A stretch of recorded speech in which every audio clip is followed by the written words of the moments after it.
Well, so getting into personhood and identity over time, there's these things. I don't know if this was Lewis's word or not, but counterparts. I think Yeah, that's what Lewis called that's them, right? So Lewis's. Yeah, yeah, so trans world identity, that there are multiple possible worlds, are not just abstract things. They're not just states of affairs, but they're concrete worlds like ours. And so there's multiple Barry Lambs in other places, right? yeah. Can you explain trans world identity to us? Sure, sure. If you thought that that possible worlds were just a useful device for thinking about stuff, but they're not real, they're just stories. Yeah. If you thought that, then there's really no mystery as to this question. Like, um, imagine a possible world in which you were in New York and I was wherever you are. Where are you? Like In Chicago. Yeah. in Chicago, and I was in Chicago. We could easily do that because what a possible world is just an imagination or like a story or something. Yeah. And so we can just say there's no real question of like, is that really you in the possible world, right? Yeah. Because it's like it's a story. We just made it up. We can make up whatever we want in a story. Because David Lewis had this view that possible worlds are all real, that is, every possibility is real in some possible world, he has to answer this question, right? Yeah. Which is, okay, there's this other being in this other world that looks a lot like me, has my same parents, right? But in that world, some other things are true. It's wearing a red sweatshirt rather than a gray sweatshirt or something, right? And so there's this question: what makes that thing you, but not some other thing? Yeah. In that world. And one of the ways that I tried to motivate this question in the podcast is for people to think about, could you have had a twin, an identical twin? Right. And if you have an identical twin in this world, could you not have had that twin? Right. And a lot of people think, yeah, that's a possibility. If you know the biology of it, it's actually not that unlikely. Right. If with the zygote, all it had to do was split into two. Yeah. Or And not. so Yeah. there was just a moment where it did or didn't happen.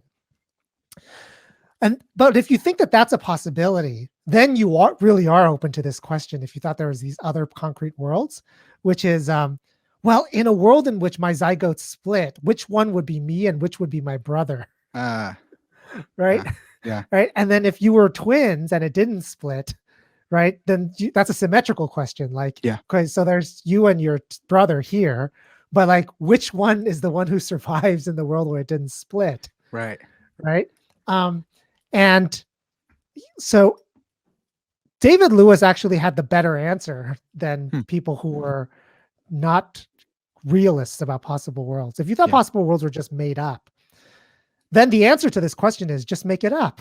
Right? It would just be make it up. Just say like, oh, you're like the first brother, like the one who was born first. Or if they were taking out the one on the left, you could just make it up, right? And similarly, you could just make it up for like, if your zygote didn't split, it would be, I don't know, let's say it's Penelope and Victoria, right? Then it'd be Penelope.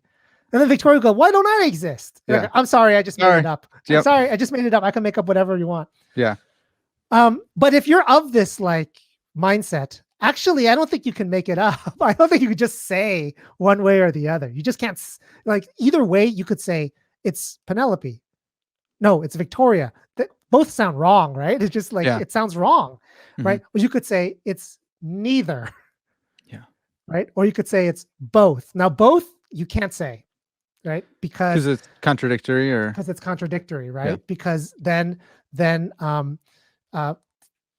there's this problem of what is it called? Transitivity, right? Like if it's both, then they're the same as each other in this world, right? If Penelope is this person and Victoria is that person, then Penelope and Victoria are the same person here.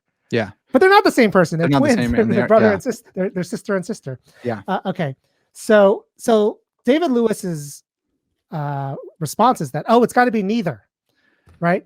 And so in every possible world, you don't exist. You're here. You're in this world. You might call yourself native, right? Yeah. You are a native of this world, and you can only be a native of this world. And you're this big space-time worm that inhabits a segment of time in this world. And in this other world, there's something very similar to you. Yeah. Right. and your counterparts are the things that are most similar to you in those worlds. Yeah. Right. So there are worlds where your parents have one child and it's you, and that is your counterpart. There's no other candidates. Mhm. In a world in which there's zygotic splitting and there's twins, you could say, well, they're both counterparts to you in some sense, right? Yeah. Yeah. Like one. So I have like maybe two careers. I'm a college professor and I'm a podcast producer. But in the world in which there are twins and one's a podcast producer and the other's a college professor, David Lewis would say, well, one resembles you in some respects. Yeah. The other resembles you in some respects. They're both counterparts of you in those respects. And Yeah. there's nothing more to say. Right. And I It's think not identity. it's so interesting too about, because he's systematic, you could go with the space-time worm of Barry.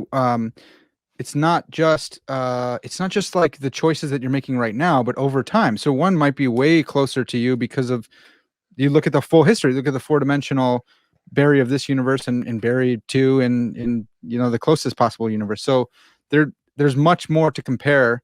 And so even with the similarity of your twins, one could be way more like you Yeah. than the Yeah. other. No, Yeah. that's right. And there would be more of a counterpart than the other twin. Right. But counterpart, the relationship between you and your counterpart is not a relationship of identity, right? It's not like Right. you are him, and because identity is only you in this world to yourself. Yeah. Right. And so because these other things are concrete, it's like saying that there's somebody who's like, there could be somebody who looks a lot like you and is just like you in our world. They live in Bulgaria, but they happen to look a lot like you. And if you learned about this person, you'd be like, whoa, cool. I have like kind of like a counterpart in this world. Right. Yeah. And it's the same way. Right. But Yeah. they're not identical to you. Right. Right. Yeah. And and the universe, Barry, you brought this out, but the universes are not the universes of today, well, in our sci-fi, where we can travel between them. They're not. You can't cross universes in Lewis's system, right? That's right. To be a universe is to be isolated from another universe. Yeah. The way. So if you can travel to it, it's the same universe. Yeah. Right. So if you can travel to it by time travel, or you can travel to it by space travel, it's in the same universe. Yeah. And another. So in, if it turned out that there was like weird quantum leaping and all this other stuff in sci-fi, that would count as the same universe. Right. Right. So then you would have this weird picture of the universe where there are pocket universes within one universe. But in the Lewis sense, it would still be the same universe because there is a way to travel to and from it. Yeah. Right. And because you can travel to and from it, you can cause things to happen between one and the other. If there's some causal connection at all in any way, that counts as one Lewisian universe. Yeah. And that's so interesting to think about. So if there are, if they're, possible worlds is true, whatever way you want to take it, and I could cross into a different universe and meet another my counterpart. That's not a counterpart in a Lewisian sense. There's still another concrete universe over here where that could be happening.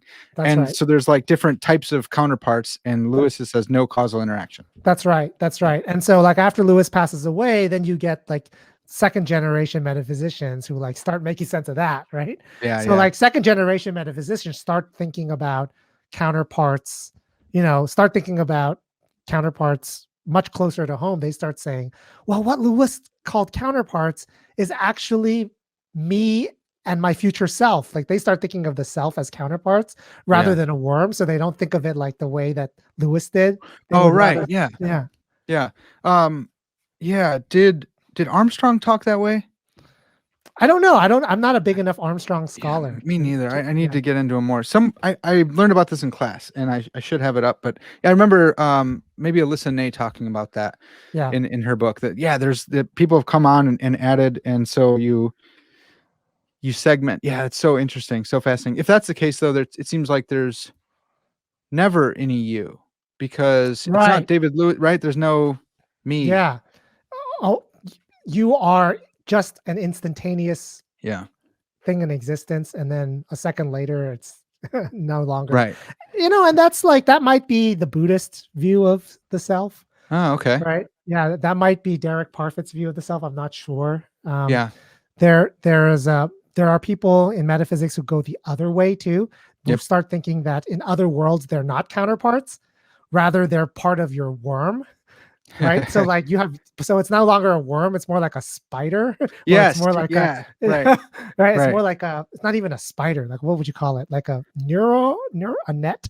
It's a net. So Yeah. a Yeah. self is a net, not But even it's a like worm. marching forward in all these possible worlds That's right. together. Some, yeah, That's right. That's right. that's wild. Yeah.